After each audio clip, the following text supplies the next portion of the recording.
Hello friends, கலாஸ் ரெசிபியில் இன்னைக்கு white சோளம் use பண்ணி பணியாரம், இட்லி, தோசை எப்படி செய்யறதுன்னு பார்க்க போகிறோம். வாங்க எப்படி செய்யறதுன்னு இந்த வீடியோவில் பார்க்கலாம்.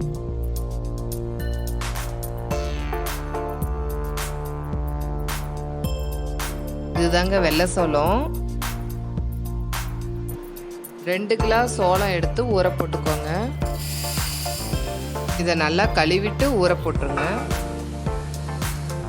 2 கிளாஸ் சோளத்துக்கு 1/4 கிளாஸ் உளுத்தம்பருப்பு எடுத்துக்கோங்க.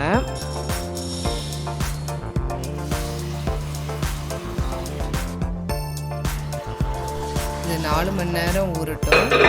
மூடி வச்சிடலாங்க. 4 மணி நேரம் ஆயிடுச்சுங்க.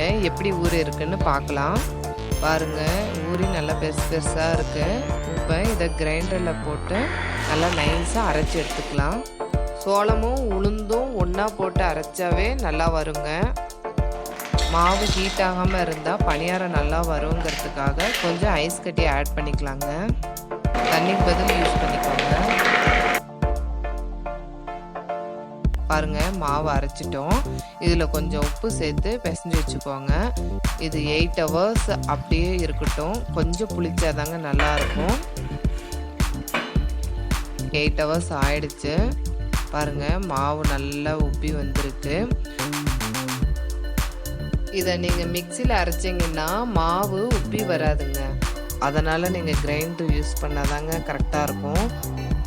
இந்த மாவில் கொஞ்சம் மாவு பணியாரத்துக்காக எடுத்துக்கிறேன். மீதி அப்படியே மூடி வச்சிடலாம். ஒரு கடாயில் கொஞ்சம் ஆயில் சேர்த்துக்கோங்க. 1.5 டீஸ்பூன் கடலைப்பருப்பு. கலர் சேஞ்ச் ஆகிடுச்சுங்க. பச்சை மிளகா குட்டி குட்டியாக கட் பண்ணி வச்சுருக்கோம். அதையும் இது கூட சேர்த்துக்கலாம். குட்டி குட்டியாக கட் பண்ணி வச்சுருக்க 4 மீடியம் சைஸ் வெங்காயத்தை இது கூட சேர்த்துக்கலாம். அதுக்கு தேவையான உப்பு. இது வதங்கட்டும். ஆனியன் வதங்கின உடனே லாஸ்டில் கட் பண்ணி வச்சுருக்க கொத்தமல்லியை இது கூட சேர்த்துக்கலாம். அவ்வளோதாங்க. ஸ்டவ் ஆஃப் பண்ணிவிடுங்க. இது கொஞ்சம் ஆறின உடனே தனியாக எடுத்து வச்சுருக்க மாவில் மிக்ஸ் பண்ணிக்கோங்க. சூடாக இதில் மிக்ஸ் பண்ணிங்கன்னா மாவு வெந்துருங்க. இதை நல்லா கலந்து விட்டுட்டோம். இப்போ பணியாரம் சுட ஸ்டார்ட் பண்ணலாம். கொஞ்சம் ஆயில் விட்டுக்கலாம். நான்ஸ்டிக்கை எப்படி பார்த்து யூஸ் பண்ணாலும் ஸ்க்ராச்சஸ் ஆகுதுங்க. அதனால் நான் இந்த கல் தான் யூஸ் பண்ணுறேன். அது இல்லாமல் டேஸ்ட்டும் எனக்கு இதில் பிடிச்சிருக்குங்க. எல்லாம் ஊற்றிட்டோம். இப்போ மூடி வச்சிடலாங்க. இதில் கொஞ்சம் ஆயில் ஊற்றினா தாங்க நல்லா வரும். பாருங்கள், எடுக்கிறதுக்கு எவ்வளோ சூப்பராக வருது. எல்லாத்தையும் இதே மாதிரி திருப்பி போட்டுடலாம்.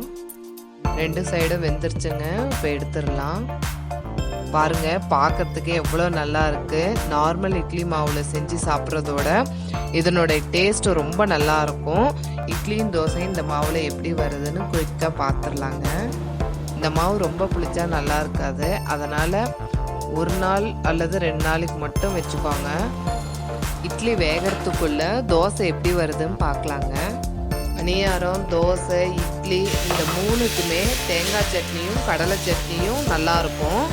கடலை சட்னி ஆல்ரெடி வீடியோ போட்டிருக்கேங்க.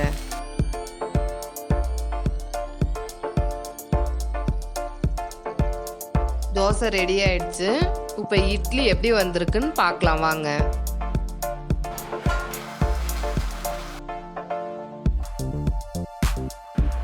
இட்லி பாருங்க எவ்வளோ சாஃப்டாக வந்திருக்கு. இதை நீங்கள் ட்ரை பண்ணி பார்த்துட்டு உங்களுடைய கமெண்ட்ஸை எனக்கு ஷேர் பண்ணுங்க. இந்த வீடியோ உங்களுக்கு பிடிச்சிருந்ததுன்னா கலாஸ் ரெசிபிக்கு சப்ஸ்கிரைப் பண்ணுங்க. பெல் ஐக்கானை கிளிக் பண்ண மறந்துடாதீங்க.